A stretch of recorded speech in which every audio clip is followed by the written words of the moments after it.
I want to talk to you a bit about news poll, Andrew.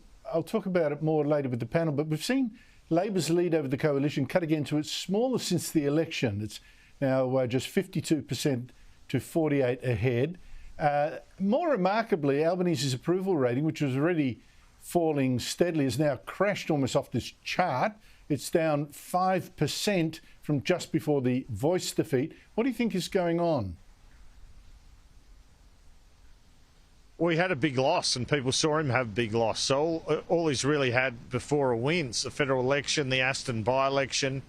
I think that feeds into a public perception. I mean, I think a lot of people would have said, well, why did you bring the referendum on? How good's your judgment? So I think a lot of the overseas travel hasn't helped either. And obviously cost of living. I mean, we're preparing for another rate rise tomorrow. That's odds on. And so that's why I put the question to him today, well, you're overseas again. He said, well, look, this is about the economy. It's about Australian jobs. But I don't think Albanese should go to APEC. I don't see any reason for him to go to that in another week and a half. I can see why he'd go to the Pacific Islands Forum. We're in competition with China's influence in the Pacific.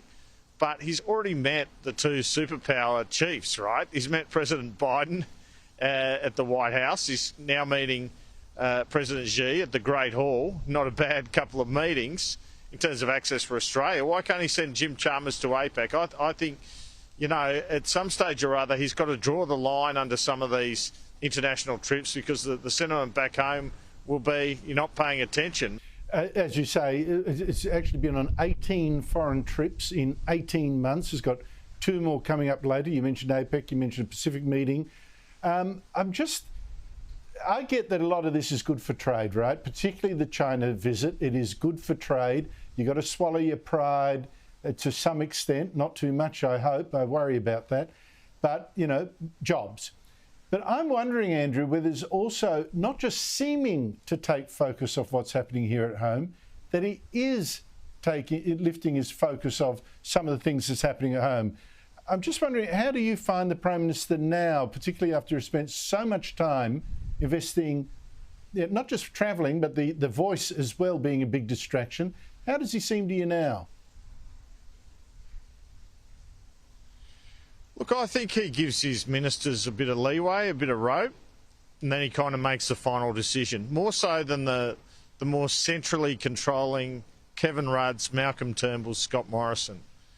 So we've seen him deliver a budget surplus. Now, a lot of that's off commodities and off China, frankly, but they still delivered it.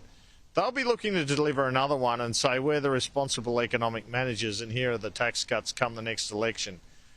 I don't know there's much he could have done about inflation and rates. It is a global phenomenon.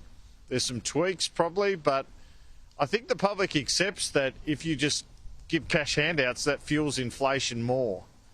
So I still think the government is tracking okay. I can see why people are saying to get angry on the cost of living and think that they should do something. I think, as I say, I wouldn't go to APEC. But I think he is able at the moment to demonstrate he's walking and chewing gum at the same time. He's got a crazily hectic schedule, Anthony Albanese. He made sure he's in Queensland a couple of times and all over the country between these arduous Washington and China trips. I think he's got a reasonable cabinet. I also think that after Peter Dutton on the opposition side, they don't bat that deep and that works in the government's favour. So all this will head into the election. Well, Andrew, thanks for talking to us. You better now position yourself for the big meeting. Let's see what comes out of it, apart from happy snaps. Thank you so much indeed for your time. Really appreciate it.